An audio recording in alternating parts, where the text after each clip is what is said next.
नमस्कार, आप देख रहे हैं कैपिटल टीवी का खास शो वोट वॉर। मैं हूं परवीन शेख और कैपिटल टीवी के सभी दर्शकों को धनतेरस की ढेर सारी शुभकामनाएं। बिहार की राजनीति में इस समय महागठबंधन की जिस तरह से फजीयत हो रही है, शायद ही किसी राज्य या चुनाव में ऐसा पहले कभी देखा गया था। सीट शेयरिंग और टिकट बंटवारे को लेकर पार्टियों के बीच जो खींचतान चल रही है वो अब खुलेआम सामने आ गई है। हर कोई ये जानना चाहता है कि आखिर कौन सी पार्टी कितनी सीटें अपने नाम कर पाएगी और कौन सा नेता किस जिले से चुनाव लड़ रहा है। आरजेडी, कांग्रेस सहित महागठबंधन के दूसरे दलों के बीच लड़ाई अब सत्ता की मलाई चाटने जैसी बन चुकी है। तो आने वाले बिहार चुनाव में महागठबंधन के अंदर की ये खटास तय करेगी कि एनडीए के खिलाफ उनकी ताकत कितनी कारगर साबित होती है। और इस पर ज्यादा चर्चा के लिए मेरे साथ स्टूडियो मौजूद हैं कैपिटल टीवी के executive editor Rajeev Singh. Sir, आपका बहुत बहुत स्वागत है। धन्यवाद। महागठबंधन को लेकर जो खबरें आ रही हैं और महागठबंधन में अभी तक जो सीट शेयरिंग की तस्वीर साफ नहीं है, वो क्या दर्शा रही है?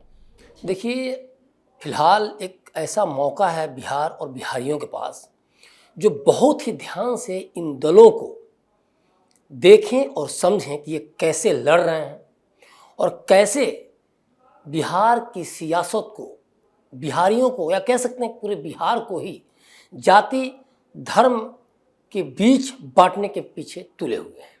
ये जो पूरी लड़ाई है वो बिहारियों की नेतृत्व की लड़ाई नहीं है, ये सियासत की वो लड़ाई है जिसमें जाति और धर्म के बीच बांट कर वे लड़ रहे हैं।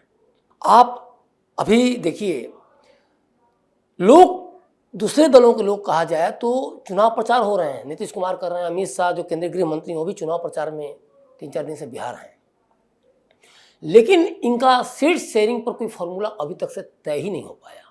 जो पहले सारी चीज़ें हो रही थी तो ये हो रहा था कि चलो सभी दलों में होता है, कोई नई बात नहीं है जी।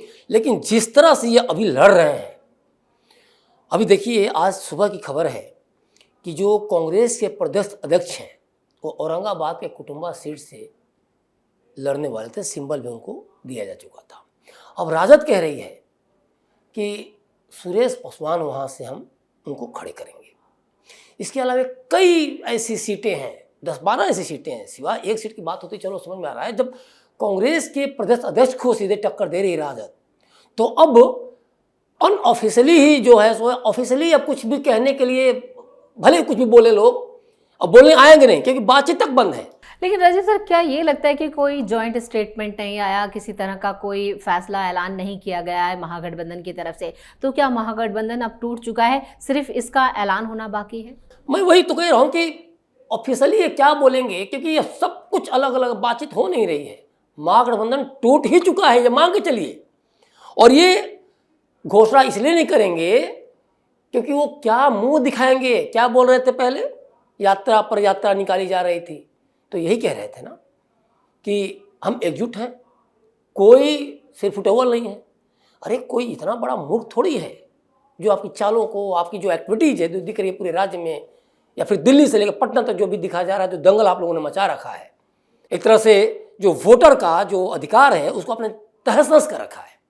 वोटर तो तैयार है ना 6 और 11 को वोट करने के लिए, और आप भी वोट लेने को तैयार हैं, तो क्या आपकी जो सूरत हाल है अभी, न कोई रोड मैप, न कोई विजन, और आपका यही विजन है, सच्चाई है, यही लड़ाई है कि महागठबंधन में एक दल का जो व्यक्ति प्रत्याशी खड़ा है वहीं दूसरे घटक दल का वहीं खड़ा करेंगे।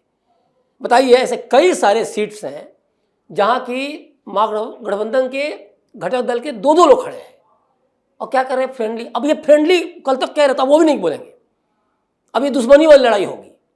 मतलब जनता किसको वोट देगी, कार्यकर्ता क्या करेंगे, किसके पक्ष में प्रचार करेंगे, सब तहस नहस इन लोगों ने कर रखा है।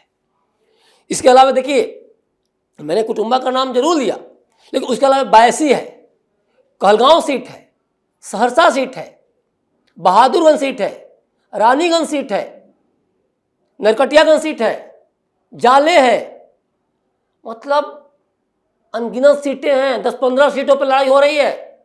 पहले ये हो रहा था कि 135 सीट 138 सीट पर मैं लड़ूंगी, मतलब आरजेडी ये चीज़ कह रही थी। कांग्रेस को का डिमांड था कि 60 सीट मुझे दे दो। कोई सहमति नहीं, कोई रजामंदी नहीं, ये कह के कि तुम हार जाओगे और कांग्रेस कह रही थी कि तुमको मुख्यमंत्री का नॉमिनेट कर देंगे, घोषणा कर देंगे, तो तुम जंगल राज का जो चेहरा तुम्हारे बाबूजी के थ्रू चस्पा है, तुम्हारे ऊपर जो ठप्पा लगा हुआ है, उसमें हमें कोई वोट नहीं देगा। कांग्रेस को ये लगता है कि हमने, राहुल गांधी ने हमारा जो वोटर अधिकार यात्रा किया, बड़ी भारी भीड़ जुटी, और तेजस्वी यादव का कहना है कि सब इवेंट मैनेजमेंट था, तुमने भाड़े का भीड़ वो किया। यही सोच रहे होंगे ना, आखिर क्यों नहीं आपने मुख्यमंत्री कैंडिडेट इनको घोषित कर दिया, और आपने क्यों नहीं दिया सीट? जीतने की डिमांड थी, क्योंकि आपको ये लग रहा था कि ये लड़ेंगे और हार जाएंगे। और कांग्रेस कह रही है कि जो 70 सीट तुमने पिछली बार दी थी 2020 में, उसमें से 45 सीटें तो एनडीए गढ़ वाली दे दी, और इस बार इसलिए डरे हुए हैं कि भाई कम से कम ऐसी सीटें दो कि हम उसमें जीत सके। और इनकी डिमांड है कि 19 सीट जो विनिंग सीट हमारी थी पिछली बार, वो तो दो ही, साथ साथ जो दूसरे नंबर पर जो जहां हम थे वो भी सीट मुझे दो। लेकिन सबसे अचरज की बात यह है कि पहले चरण के जो वोटिंग है उसके नॉमिनेशन फाइल हो चुका है, उसकी तारीख निकल चुकी है, लेकिन किसी ने भी ऑफिशियल लिस्ट जारी नहीं की है। लेकिन कई कैंडिडेट से एक ही सीट पर गठबंधन की तीनों ही पार्टियों के गठबंधन के जो प्रत्याशी हैं वो एक साथ लड़ते नजर आ रहे हैं। जहां पर कांग्रेस ने उतारा, वहीं लेफ्ट ने भी उतारा। लेफ्ट कह रही है ये मेरी सीट है, और कांग्रेस वहां से पीछे हटने को तैयार नहीं है। तो ये क्या दर्शा रहा है? ये देखिए, मैंने इन्हीं सीटों के नाम लिया भी कि इन सारे सीट पर कहीं लेफ्ट कांग्रेस से लड़ रही है, कहीं कांग्रेस राजद से लड़ रही है, कहीं कांग्रेस वीआईपी लड़ रही है। तो ये लगातार, तो ये क्योंकि आपस में अनुशासन नहीं है, कहीं कोई बातचीत नहीं हो रही है, तो अभी तय मानिए कि ये सबके सब अलग अलग चुनाव लड़ने जा रहे हैं। महागठबंधन अब टूट चुका है, महागठबंधन अब है ही नहीं। अब सिर्फ और सिर्फ इनको ये लग रहा है कि भाई जो मैं सीट जीत सकती हूँ, जब तुम मुझे दे ही नहीं रहे हो, मान लीजिए कांग्रेस का ये कहना है कि हमें वो सीट दो, और राजद का कहना है कि तुम वहां हार जाओगे, तो ऑब्वियसली कांग्रेस खुद से वहां खड़ा करेगी। आपने अभी ये कहा कि महागठबंधन टूट चुका है, लेकिन इस बीच चिराग पासवान का एक बयान सामने आया है जिसमें वो ये कह रहे हैं कि ये कंफ्यूज्ड हैं और ये गठबंधन वाकई में टूट गया है। अब यहाँ पर लड़ाई क्या है कि एनडीए एक तरफा जीत हासिल कर रही है? देखिए, चिराग पासवान ने बिल्कुल सही कहा। उन्होंने यहाँ तक कह दिया कि भाई जब ये बात कहते हैं विकास की, जब ये बात नौकरियों की करते हैं, तो आखिर इस कंफ्यूजन के साथ नौकरियां देंगे क्या? जब आप सीट शेयरिंग पे ही एक मत नहीं है, जब आप अपने प्रत्याशी तक नहीं उतार पा रहे हैं, जब आप एक एक जगह से दो दो प्रत्याशी, अभी महागठबंधन के ही दो प्रत्याशी हैं, उतार रहे हैं, तो आप कहाँ लड़ेंगे, कैसे लड़ेंगे, और एनडीए के खिलाफ क्या खड़ा करेंगे? तो एनडीए तो देखा जाए तो आप निर्विरोध जीत रही है, क्योंकि आपका ये तो आपस की ही लड़ाई है ना, तो एनडीए से टक्कर कहाँ है?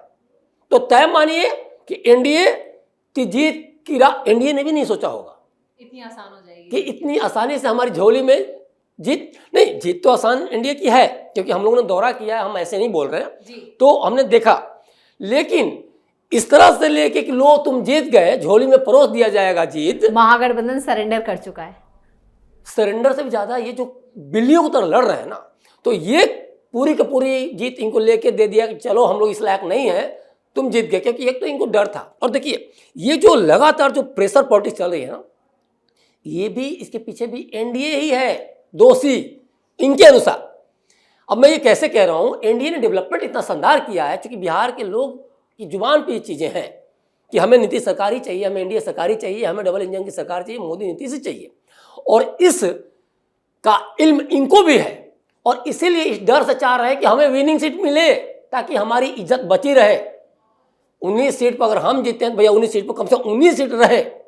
सीमांचल में 4 में से 3 सांसद कांग्रेस के हैं।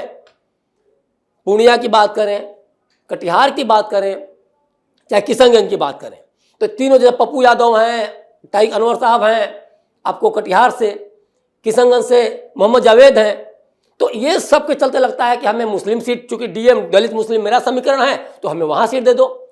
राजद कह रही है कि तुम्हें 24 में से 8 ही सीट दूंगी, कांग्रेस कह रही है कि मुझे 16 सीट दो, जबकि राजद खुद अपने पास 12 सीट रखना चाहती है। जबकि वहां देखिए कांग्रेस ने 5 सीटें सीमांचल में ली जी, राजद ने कोई एक ही सीट मिली, और सबसे बड़ी पार्टी कौन है? भाजपा, वो वैसे भी 5 सीट ले गए। लेकिन विश्वास तो दर्ज कराना होगा ना।